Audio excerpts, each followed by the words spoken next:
it's easy enough to learn a few words.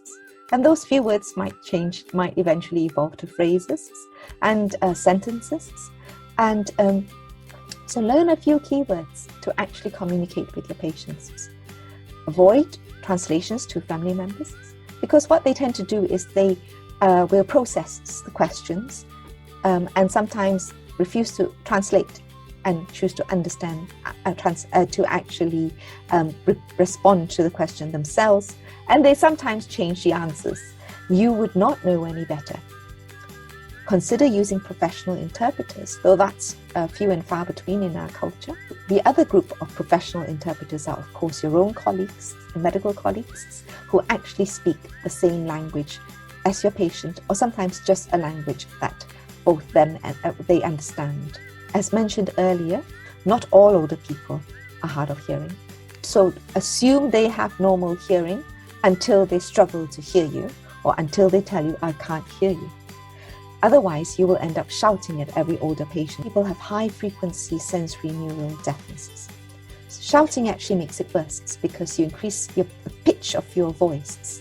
Instead, make sure there's good lighting, make sure there's light shining on your face, and speak slowly so that they can lip read in a low tone, so to actually increase the chance of them picking up your speech and to actually avoid any embarrassment, because there's nothing worse than shouting at the top of your voice. So easy to fix problems are loose teeth. You can buy products to help them fix their teeth properly, then they can speak clearly. Sometimes it's a problem of comprehension, so if they've had a stroke or if they've got dementia, so you can try and keep your words simple, sentences as short as possible, use gestures, pictures, and also check for understanding. In fact, when it comes to patients in hospital, if you're over the age of 65, we have found that 1 in 4 of them will have issues with their cognition. It's not because they have dementia, but because their acute illnesses might make them a little bit more confused. However, it doesn't mean they can't communicate, and the person's ability to communicate might actually be preserved, and you should assume so until proven otherwise. So they might forget why they're here. So that perhaps is the worst thing you should start by asking. Take your history the wrong way round. Find out about what they used to do. What was their job? Where do they live? And then find out about what previous medical problems they have, because they're most likely to remember those. And find out and then ask them about how they feel, the current symptoms. Don't ask them why they're in hospital. So it's important to give them regular breaks.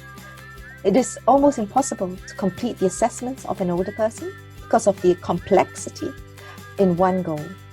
And therefore, even in that consultation, offer regular breaks. Usually our students are given 1 hour to clock our patients. And that is not possible for the older person. It's not a model that is actually sustainable in a world where more and more older people are aging. So regular breaks, and also consider breaking it into multiple short sessions, which is really what we do on a geriatric ward. And therefore, assessments can take not 30 minutes, but several weeks. You always proceed with counseling. There's no other way around that you can do to improve patient knowledge. You need to counsel, monitoring, and reassess again. Never forget to simplify your patient medication regime.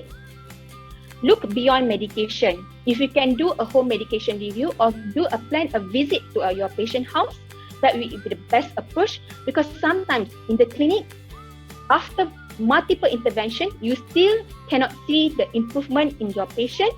So you need to see whether is there something else that you're missing out that you need to intervene and evaluate back at home. So on top of that, not only to patient house, you can always arrange your staff, or you can incorporate with other healthcare such as community pharmacy, who can actually visiting to a nursing home and look at what are the problems that they are having at the care site.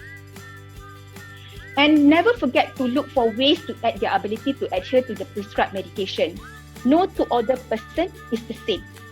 So you cannot have the same intervention for everyone. It's always individualized. You need to tailor to each individual. In terms of assessment, it never like one-man show. It's always a multidisciplinary. In our clinic, we have nurses, we have doctors, even some of my pharmacists, they have a different level of understanding. So it's very important for us to actually work together, us, the nurses or the doctors, if we don't really understand, or to understand better about the patient ability and literacy level, so that we can formulate. Most of the time in clinic, it's kind of straightforward. You can just straight away ask the family members who actually help you to manage the medication. Is there anyone actually really supervised in terms of administration? Can you take as prescribed? So if they don't take it as prescribed, so we must suspect there is some problem. Is it too complicated for them? Or is there any other factor actually affecting the ability to follow whatever the management plan?